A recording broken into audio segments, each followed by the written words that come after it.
अब बात करते हैं सेकंड बिल को लेकर के।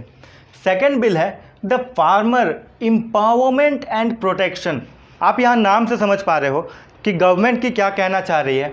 ठीक है, फार्मर्स को एम्पावर करने की कोशिश किया जा रहा है एंड उनके इंटरेस्ट को प्रोटेक्ट करने की कोशिश की जा रही है।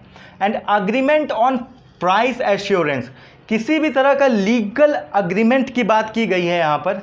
एंड प्राइस एश्योरेंस यानी कि जो उस किसान की पैदावार है उसके प्राइस को एश्योर करने की बात की जा रही है। ठीक है, एंड फार्म सर्विसेज, जो भी सर्विस देने की कोशिश कर रहा है। इसको बेहतर तरीके से समझते हैं कि ये बिल आखिर कह क्या रहा है। इस बिल को आप कह सकते हो सीधा सीधा कॉन्ट्रैक्ट फार्मिंग। ठीक है, यहाँ पर क्या होगा कि कोई भी बिजनेस कंपनी हो जाएगी, बिजनेस ओनर होगा, कोई भी कंपनी होगी, ठीक है, वो डायरेक्टली किसान से प्रोडक्ट को खरीद सकती है और ये किसान डायरेक्टली कंपनी को बेचेगा। ठीक है, और कंपनी इससे कोई लीगल एग्रीमेंट करेगी। अब ये क्या करेगी इसको अच्छे तरीके से समझते हैं। जैसे कि मान लो कि एक लेस की कंपनी है, लेस की कंपनी को क्या चाहिए, लेस की कंपनी को आलू चाहिए। और एक पार्ले जी की कंपनी है, ब्रिटानिया की कंपनी है, पतंजलि की अगर बिस्कुट की कंपनी है तो वो क्या लेगी, उसको गेहूं चाहिए बिस्कुट बनाने के लिए। ठीक है, तो ऐसे कंडीशन में ये कंपनी जो थी पहले क्या करती थी, ठीक है, कि मान लो ये कंपनी है, ठीक है, तो ये पहले जाएंगी गुजरात से लेके आती थी सामान को लेकर के। ठीक है कि फिर जाएंगे महाराष्ट्र से लेके आएंगे, फिर पंजाब से लेकर आएंगे, अलग अलग जगह से लेकर के आती थी अपने अपने प्रोडक्ट को। और इनको काफ़ी ज़्यादा ट्रांसपोर्टेशन कॉस्ट देना पड़ता था। ठीक है, अब यहाँ से गुजरात से भी अपना ट्रक भेजेंगी, फिर ट्रक से आएगा। ठीक है, फिर महाराष्ट्र भी ट्रक जाएगा, गुजरात भी ट्रक जाएगा, हर जगह ट्रक जाएगा, तो ट्रांसपोर्टेशन कॉस्ट बहुत ज़्यादा है।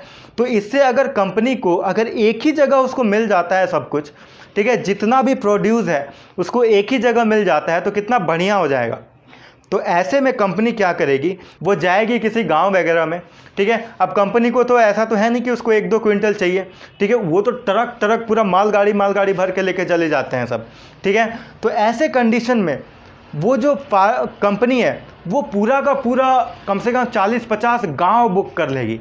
ठीक है, अब मान लो कि एक पूरा गांव है। ठीक है, गांव में बहुत खेत होता है। ठीक है, मिश्रा जी का खेत है, गुप्ता जी का खेत है, मौलवी साहब का खेत है, यादव जी का, दुबे जी का खेत है। ठीक है, सबका खेत होता है। ठीक है, अब ऐसे में कंपनी क्या करेगी, सबसे एक अग्रीमेंट कर लेगी। अब जैसे मान लो पार्ले जी की कंपनी है, उसको क्या चाहिए, उसको बिस्किट बनाना है, उसको गेहूं चाहिए, तो वो जाएगी एक गांव में। ठीक है, और वो कम से कम 40-50 गांव के सब सारे किसानों से एक अग्रीमेंट कर लेगी। ठीक है, वो एक कॉन्ट्रैक्ट कर लेगी, इसको कहते हैं कॉन्ट्रैक्ट फार्मिंग। ठीक है, इन सब से कॉन्ट्रैक्ट कर लेगी कि भैया देखो 25 रुपये के अंदर हम तुम गेहूं का फसल लगाओ। ठीक है, 25 रुपये, जब गेहूं हो जाएगा तो हम तुमसे 25 रुपये लेकर जाएंगे। तो गेहूं लगाने से पहले, फसल लगाने से पहले ही कंपनी बता देगी फार्मर्स को कि उसको कितना पैसा वो देगी। ठीक है, बिल्कुल वैसे ही जैसे एमएसपी में होता था। ठीक है, तो यहाँ पे कंपनी ये करेगी। ठीक है, एमएसपी में क्या होता था, ठीक है, मिनिमम सपोर्ट प्राइस के अंदर गवर्नमेंट ये कॉन्ट्रैक्ट कर लेती थी।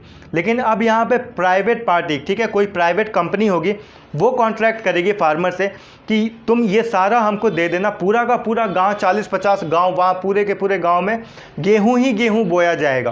काट के जब गेहूं हो जाएगा तो वहाँ से गेहूं को काट करके अपना कंपनी जो है ट्रक लगा देगी और फार्मर्स जो है गेहूं का बोरा बोरा लाद देंगे ट्रक के ऊपर, और किसानों को जो है उनके प्रोड्यूस का एक बेहतर प्राइस मिल जाएगा। तो यहाँ पर क्या हो गया कि किसानों को काफ़ी फ़ायदा हुआ। अब देखो, ये कॉन्ट्रैक्ट फार्मिंग ऐसा नहीं है कि ये बहुत नया है, ये पहले से ही होता आ रहा है।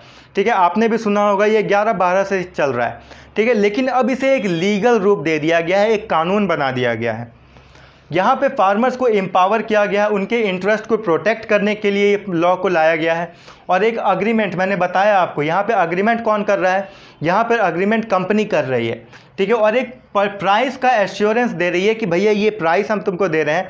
ठीक है, इतना प्राइस हम तुमको मिलेगा ही मिलेगा। ठीक है, तुम जो है गेहूं उगाओ। ठीक है, लेस की कंपनी होगी तो वो आलू के लिए कॉन्ट्रैक्ट फार्मिंग कर लेगी कि पूरे के पूरे 40-50 गाँव में जा कर के बोल देगी कि हाँ भैया आलू का खेती करो, तुम आलू उगाओ, हमको आलू चाहिए। ठीक है, तो यहाँ पे फार्मर जो है वो डायरेक्टली बिजनेस ओनर को बेच रहा है और बिजनेस ओनर जो है वो डायरेक्टली फार्मर से क्या कर रहा है, प्रोडक्ट को ले रहा है। इससे बिजनेस ओनर का भी फ़ायदा हो रहा है। ठीक है, इसका ट्रांसपोर्टेशन का खर्चा बच रहा है। ठीक है, और काफ़ी सस्ते दाम में इनको मिल जाएगा प्रोडक्ट। और यहाँ फार्मर्स का भी काफ़ी ज़्यादा फ़ायदा हो रहा है। इनको पहले ही बता दिया जा रहा है, जितने प्राइस में ये कॉन्ट्रैक्ट कर लेते थे कि हाँ भैया इतना प्राइस तुमको मिल जाएगा, इसमें इनका भी काफ़ी ज़्यादा फ़ायदा हो रहा है। तो कंपनी का यहाँ पे जो फ़ायदा हो रहा है, तो कंपनी फार्मर्स को कुछ बेनिफिट भी करेगी। यहाँ पे ये भी एक फ़ायदा है कि कंपनी जो है वो इन्वेस्ट करेगी फार्मर्स के ऊपर, ठीक है। अब जो ट्रांसपोर्टेशन कॉस्ट कंपनी का बच रहा है, अगर ये ट्रांसपोर्टेशन कॉस्ट अगर फार्मर्स में इन्वेस्ट कर दे तो फार्मर और अच्छा और बेहतर और ज़्यादा क्वांटिटी में प्रोड्यूस कर पाएंगे, जिससे कंपनी को और ज़्यादा फ़ायदा होगा, ठीक है। तो कंपनी जो होगी सपोर्ट करेगी फार्मर्स को, ठीक है। फार्मर्स के जो भी इनपुट्स हैं, ठीक है, जो भी इनपुट है जैसे कि ट्रैक्टर हो गया या फिर अदर इनपुट हो गया। सेकंड है लैंड को प्रिपेयर करना, ठीक है। अब बेहतर लैंड होगा तभी तो अच्छा फसल उगेगा, ठीक है। तो उसमें भी जो है कंपनी इन्वेस्ट करेगी और बेहतर तरीके से काम करने की कोशिश करेंगे, ठीक है। और दूसरा है यहाँ पर एडवाइसेस, ठीक है।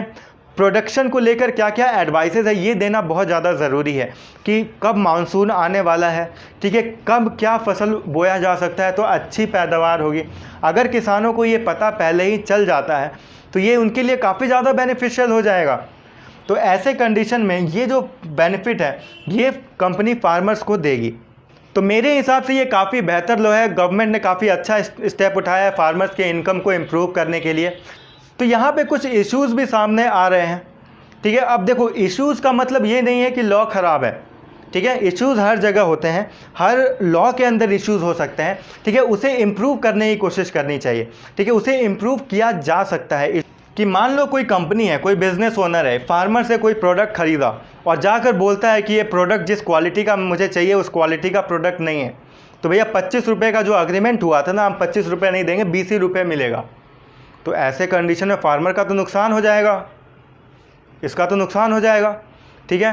तो ऐसे के लिए डिस्प्यूट मैकेनिज़्म भी बनाया गया है फार्मर्स के लिए, ठीक है, कि इस तरह का कोई भी डिस्प्यूट होता है तो ये जो कंपनी है ये पहले ही उनको बताना होगा कि उनको कैसी क्वालिटी चाहिए, किस तरह का प्रोडक्ट चाहिए, ठीक है।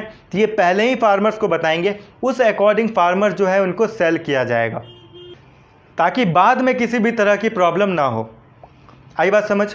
तो आपका क्या कहना है इस लॉ को लेकर के, इस बिल को लेकर? मुझे काफ़ी ज़्यादा बेहतर लगा और ये फार्मर्स के लिए काफ़ी ज़्यादा बेनिफिशियल होगा, ठीक है। अब इसको लेकर ये इन्वेस्टमेंट किया जाएगा ये नहीं किया जाएगा और इसको लेकर क्या प्राइस को लेकर इश्यूज़ रहेगा, ये इम्प्लीमेंटेशन होने के बाद ही पता चलेगा, ठीक है। अभी बस कयास लगाए जा सकते हैं, अभी कहा जा सकता है कि ये हो सकता है वो हो सकता है, बट जब तक होगा नहीं तब तक वो इश्यूज़ हमें पता नहीं चलेगा, जब तक वो इश्यूज़ प्रॉपर तरीके से पता नहीं चलेगा।